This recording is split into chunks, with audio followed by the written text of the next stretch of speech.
Bonjour à tous, bienvenue dans cet entretien avec le président de Loire-Forez Agglomération, Christophe Bazile. Christophe Bazile, bonjour. Bonjour Sylvain, bonjour à tous, heureux d'être parmi vous et avec vous. Alors, vous avez choisi cet entretien filmé pour débuter cette année 2023 et vous adressez aux 112 000 habitants des 87 communes de l'agglomération. Oui, tout à fait. Les vœux, c'est l'occasion de faire le bilan de l'année écoulée. L'année 2022 a été particulièrement difficile. 2023 s'annonce encore difficile, mais j'ai par habitude de regarder le verre à moitié plein. Quand on se regarde, on se fait peur. Quand on se compare, on se rassure. Alors, message d'optimisme donc. On va faire ensemble le tour d'horizon des priorités de votre mandature en quelques minutes maintenant. C'est parti.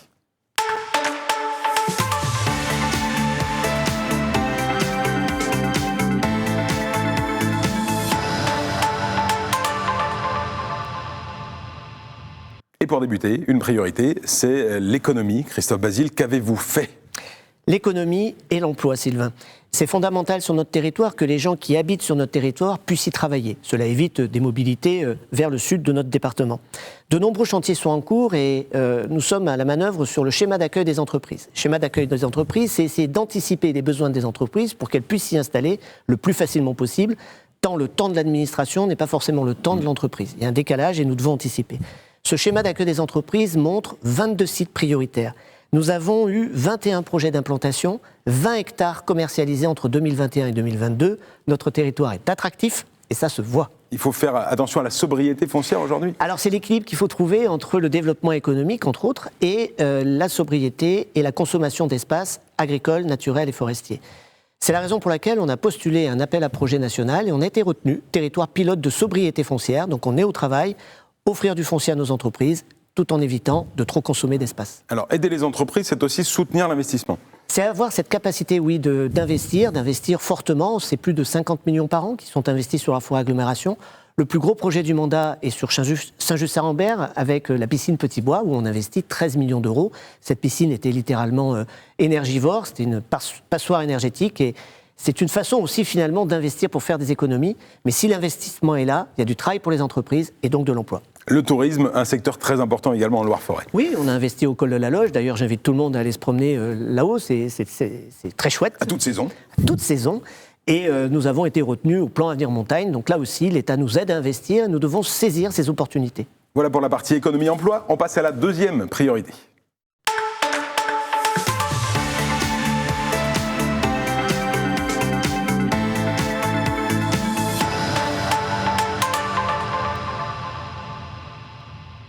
Et après l'économie et l'emploi vient bien sûr l'environnement, Christophe Bazile. Oui, c'est la deuxième priorité, toujours affichée. Économie, emploi et préservation de l'environnement. Nous vivons dans un cadre de vie exceptionnel.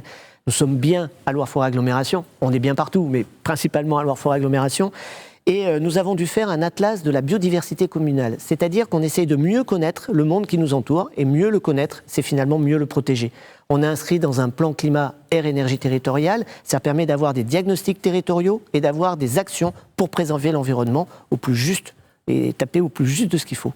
Le PLUI aussi, vaste chantier, preuve d'une belle coopération intercommunale. Clairement, c'est ça, le PLUI intercommunal à 45 communes et le lancement d'un plan local d'urbanisme intercommunal à 87 communes. C'est une vraie vision partagée de territoire.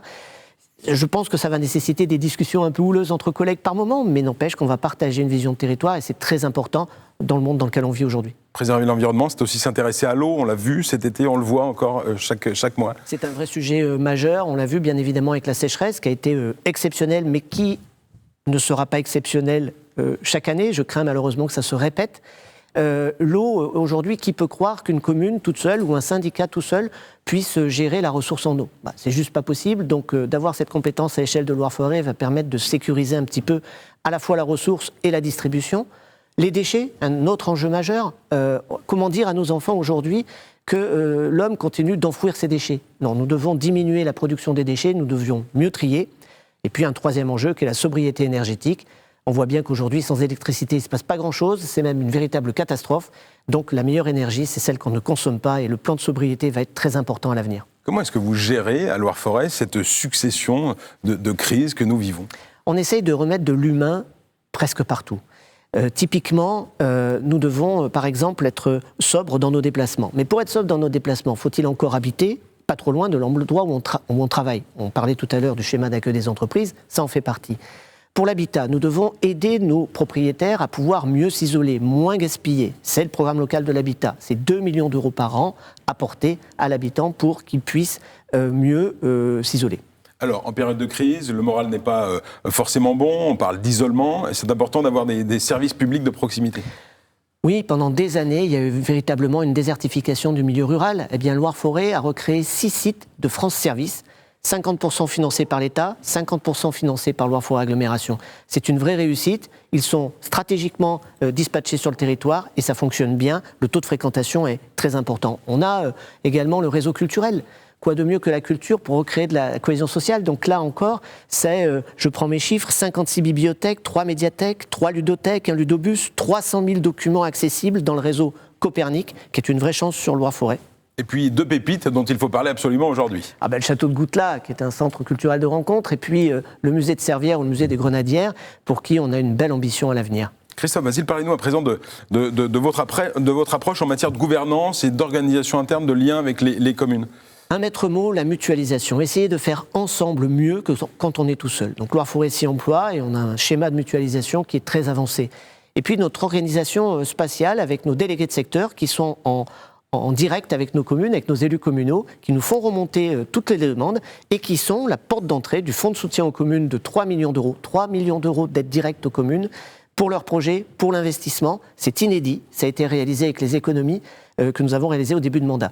Donc finalement, vous voyez bien que quand je vous dis qu'on peut regarder l'avenir avec le verre à moitié plein, c'est un peu dans cet état d'esprit que je suis. Voilà, la boucle est bouclée en matière d'optimisme. Merci beaucoup Christophe Bazile pour tous ces éclairages. Que se souhaiter en 2023 pour terminer? Une belle et heureuse année à toutes et à tous. Continuons d'avoir envie de nous investir pour ce territoire qui est absolument fabuleux. Ensemble, on est capable de soulever des montagnes. Et puis je corrige juste les 2 pépites de tout à l'heure. En fait, nous sommes 87 communes et 87 pépites. Très bien, 1000 merci Christophe Bazile, président de Loire-Forêt Agglomération. À très bientôt et bonne année.